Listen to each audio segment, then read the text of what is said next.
So number one, you found the perfect RV. Now what? Congratulations, first of all. Hi there, everybody. It's Danny. And here I am in the middle of the night trying to help you through the RV buying process. I want you to navigate with confidence, okay? So you've got the RV bug. I've had it. I still have it. The open road is calling you. It's promising adventures and breathtaking landscapes and the freedom to explore on your own. But before you hand over your hard-earned cash, take a deep breath. Buying an RV is a significant investment, and you could start feeling overwhelmed. Don't worry. With a strategic approach, you can drive off the lot or complete that private sale with confidence, knowing that you got the best possible deal on the RV of your dreams. Now, this series of lessons has been designed for new RV buyers just like you, and it provides insights and tools that you need to navigate your RV buying process with lots of confidence. And you're feeling a little bit nervous right now, aren't you? So if you haven't watched the previous videos that I've done, I suggest you go back and do that before we go on. Okay, so now, whether you are negotiating with a dealer or a private seller, understanding the value of your chosen vehicle, exploring the financing options, and ensuring that you have the right insurance and warranties, well, we've got you covered with these lessons. So number one, you found the perfect RV. Now what? Congratulations, first of all. So if you're buying from a dealer, it's convenient. There's a wide selection and financing options. They also have overhead costs and sales targets to meet, and that can significantly affect your pricing. With private sellers, you might see lower prices. That's kind of reduced overhead, but you're going to need to handle the financing, the inspections, and the paperwork yourself. So let's talk about negotiating the deal, the dealer versus the private seller. The approach in negotiation varies depending on whether you're working with a dealership or a private seller. If you're negotiating with a dealer, dealers are businesses and they're motivated to sell, but they also have to make a profit. So here's how to approach the negotiation with them. The RV market right now in October of 2025 is presenting a unique opportunity for buyers. According to the recent data, over 92,000 2025 model campers are available nationwide. They're creating a buyer's market, okay? There are also thousands of unsold 2024 and 2023 models. And this means that dealers are really motivated to move their inventory. So don't be afraid to make a real aggressive first offer. I'm talking 55% of the MSRP. You can gradually increase this if the dealer shows some initial interest. And this might seem audacious to you, but remember that discounts of 30 to 40% off MSRP are pretty common anyway. So with a dealer, timing is everything. The best time to buy an RV is typically in the late fall or the early winter.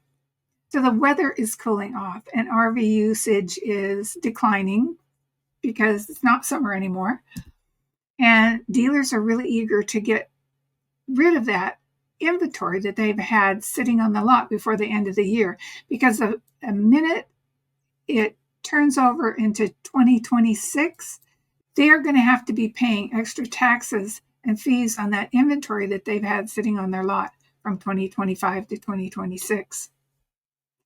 Also, the last day or the last weekend of any month is a good time to buy because That's when the salespeople are trying to get their quotas filled. Now, you can use online RV wholesalers like rvwholesalers.com to your advantage. You get the quote from them and you present it to your local dealer. And a lot of dealers will match those online prices to avoid losing a big sale. But don't be afraid to walk away.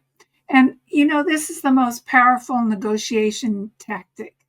If the dealer isn't willing to meet your price, be prepared to walk away.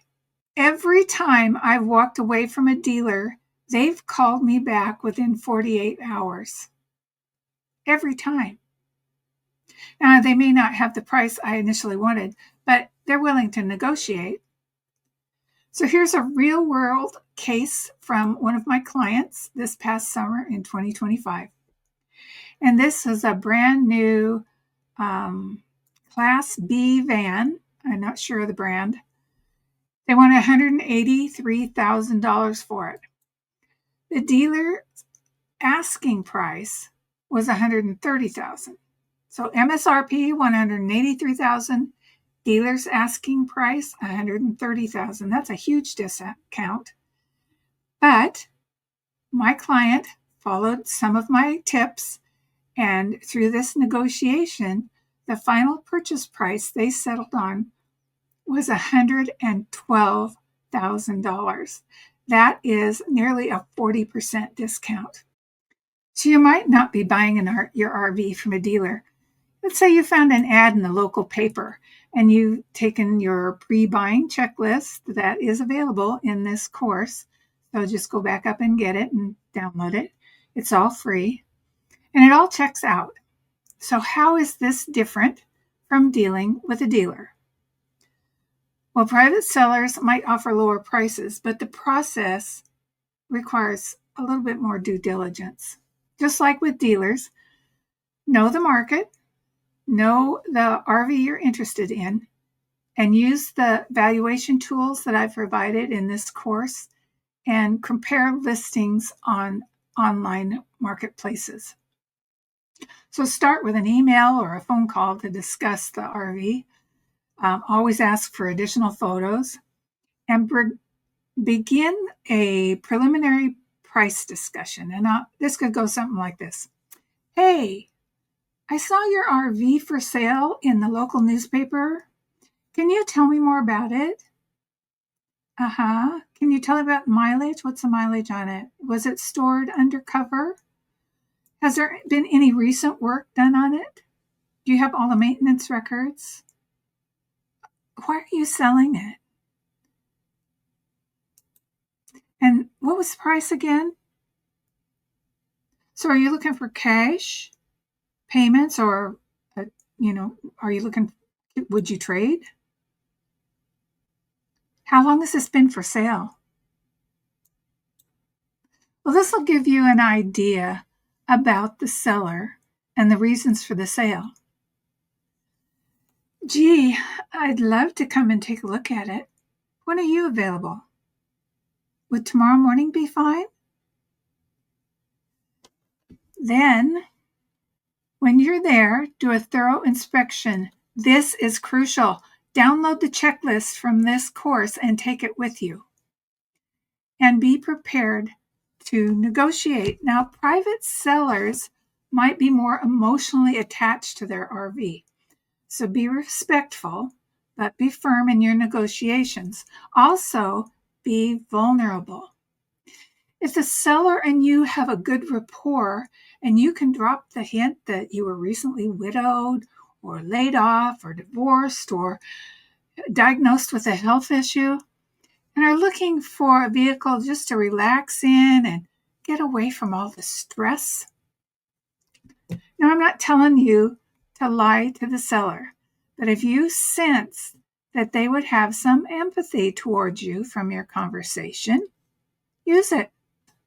Be wary of listings priced significantly higher, really above the market value, because those sellers might be trying to get out from under their underwater loan. So they have paid more for the rig than it's worth now. So they can't sell it to a dealer because they're still making payments on,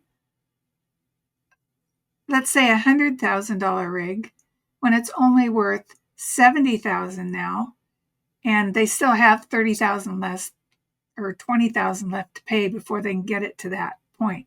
So they're trying to make up that difference by selling it to you at that higher price point so they can get out from under their loan. But I have to confess, I got my best deals from private sellers. Those whose circumstances have changed and they don't want to keep that big liability sitting in their garage anymore. So here, I'll give you some examples. I once bought a 5-year-old Class A motorhome from a woman whose husband had passed away, and she didn't drive. She wanted $3,000. It was worth $30,000. I had to ask her if the ad was a misprint. She said no. So I bought it. I also bought a $10,000 Class B, repainted the inside, and sold it for $29,000. And I'd only had that one about 2 months. So the point of this is there are deals that can be had from private sellers. Be friendly, be creative. Not everyone's going to be willing to go do this, but many will. Just remember, unlike dealers, private sellers aren't legally obligated to disclose any vehicle history or any known defects. So this makes your pre-purchase inspection even more critical. Before you start negotiating, you need to understand the true value of the RV that you're interested in, and you need to determine a realistic budget. So we got into this in previous lessons, and I will skip the details here. More than just the purchase price, your budget should cover other things like just the negotiated price of the RV. Let's start with that. Then sales tax and title and registration and fees and financing costs, loan origination fees, insurance, pre-purchase inspection. You have to do that. Essential gear. I've got more about that later. And maintenance and repairs, because you need to set aside a contingency fund in case you have some problems. Then storage fees if you're not going to have this at home. Campground fees for staying in campgrounds.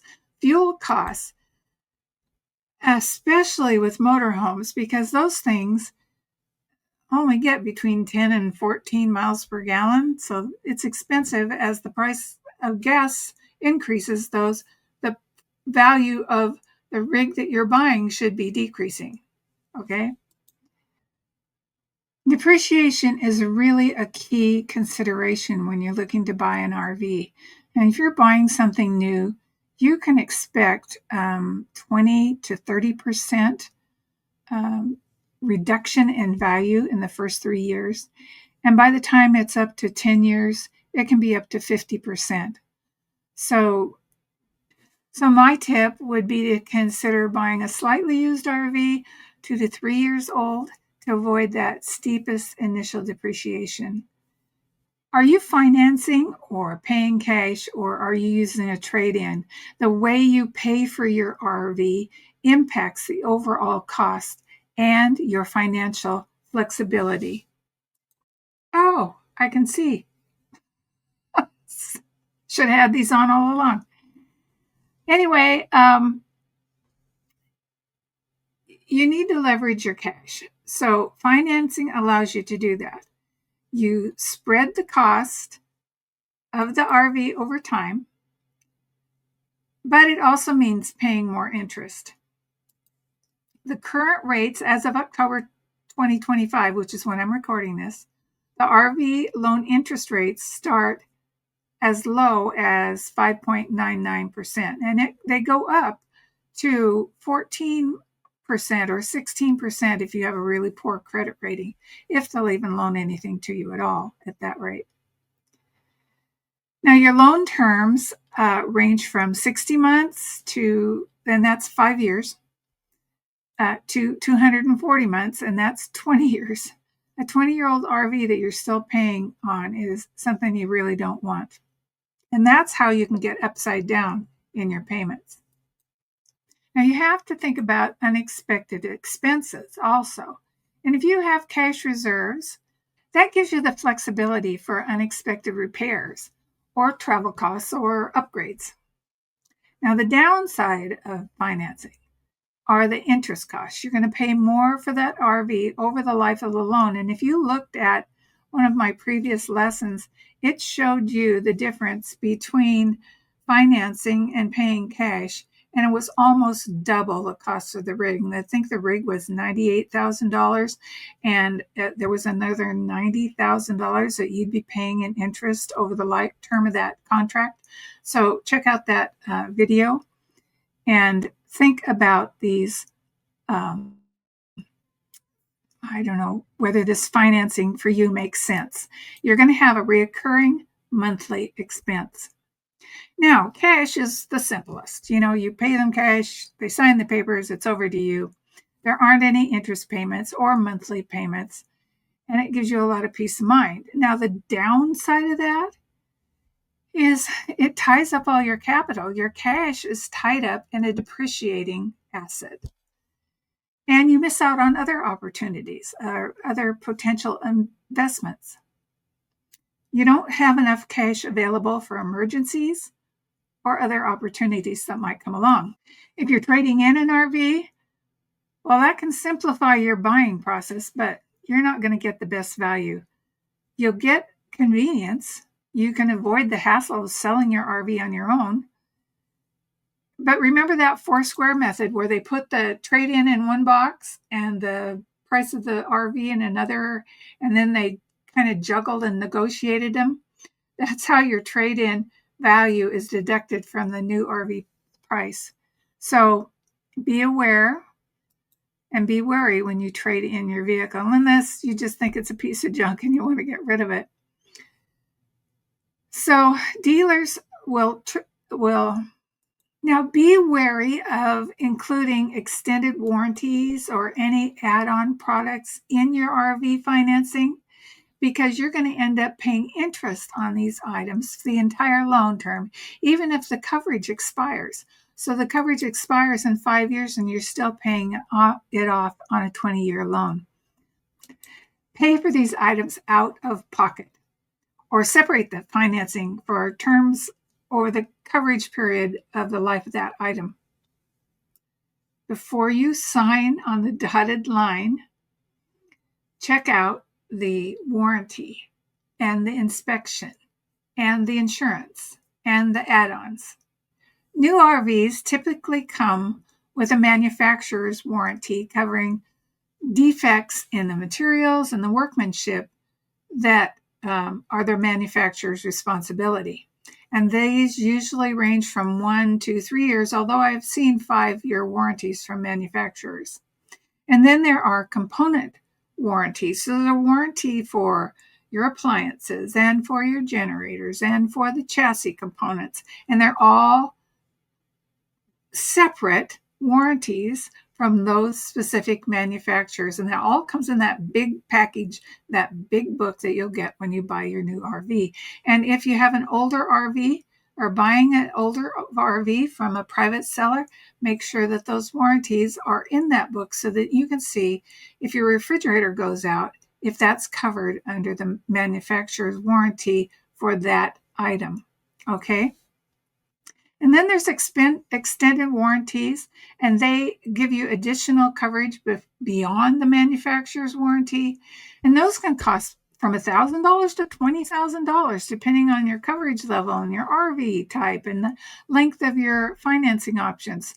So an alternative to extended warranties are a type of warranty or insurance called mechanical breakdown insurance. And I think that offers a better coverage. It's insurance backed and you have monthly payments on that. Consider breakdown insurance over those traditional extended warranties for added security and flexibility, and you won't be paying for that in your main RV loan. Again, you're going to do your RV inspection. You need to uncover hidden problems. You need to do this pre-purchase inspection, and it's crucial whether you do it or whether you hire someone to do it. You need to do it whether you're buying new or used.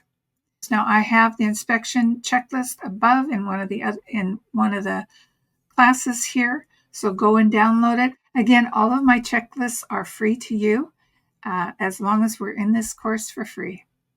Now, the most common and potentially catastrophic problem that you're going to have is water damage in the RV. So go back and look in the previous lessons on how I show you how to find out what water damage actually looks like in your RV. So let's talk about insurance. You want to protect your investment, and most states require a liability insurance. Whole vehicles, typically they're covered by the towing vehicle, like the pickups insurance, but not in all states. So you really have to check out your insurance and insurance costs. Now, the average RV insurance costs for a travel trailer about $600 a year, and for a motorhome, it's about $1,000. So be sure to add that in your calculations.